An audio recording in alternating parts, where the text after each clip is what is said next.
So I remember when I was younger, I would just walk away without saying hi or hello to anyone around me. And my mom would be very mad at me, and she would literally made me go back to say hi to her friends especially. And I would be very embarrassing. Gosh, I hated that moment. Hi, my name is Hans and welcome back to my channel, and today I'm going to talk about how hard it is to be an introvert. Why it sucks to be an introvert.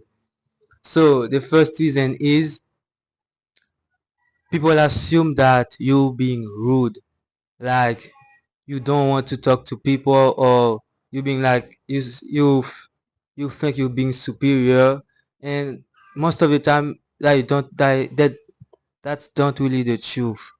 The truth is you can be tired of socializing, tired of small talk, like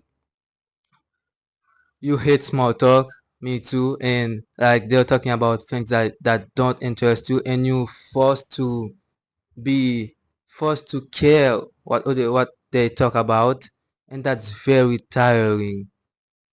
You forced to socializing. Sometimes you just want time alone, time to recharge yourself, because being an introvert, it's not easy to always hang out with friends or talk with a bunch of people. That's very tiring and time consuming. And most of the time people don't want to accept it, people don't want to understand it. And that can be very frustrating too.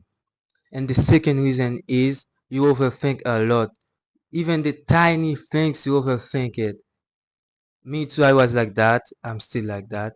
I remember before doing something, anything I would imagine, I would create millions of scenarios in my head, and 100% of the time, they won't happen. They wouldn't happen.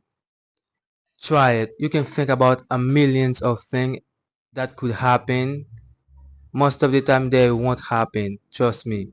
You overthink a lot, and that's very harmful for you, because that stop you to be yourself, that stop you to take action, that stop you to just live your life freely. And later that you will be very regretful didn't do if you didn't do something, you didn't take action. That's very frustrating too.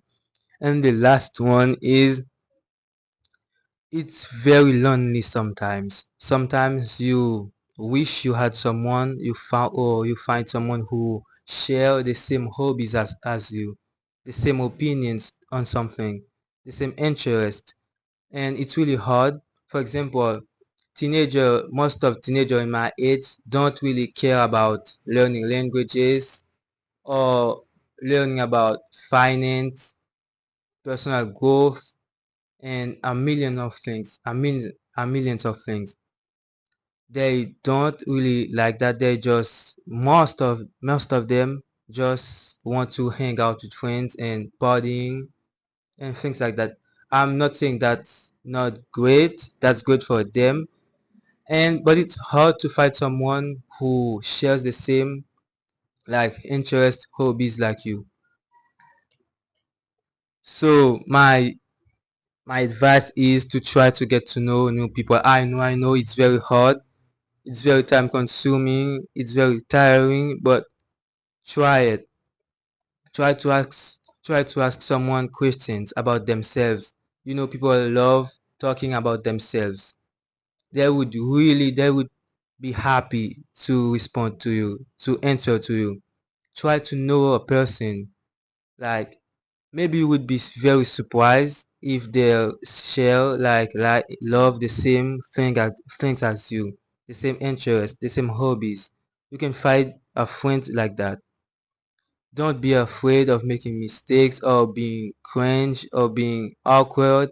Most of the time people won't really like remember that people have life, and they don't really spend their time thinking about you. So that's all for today. Thank you for watching my videos, and see you next time.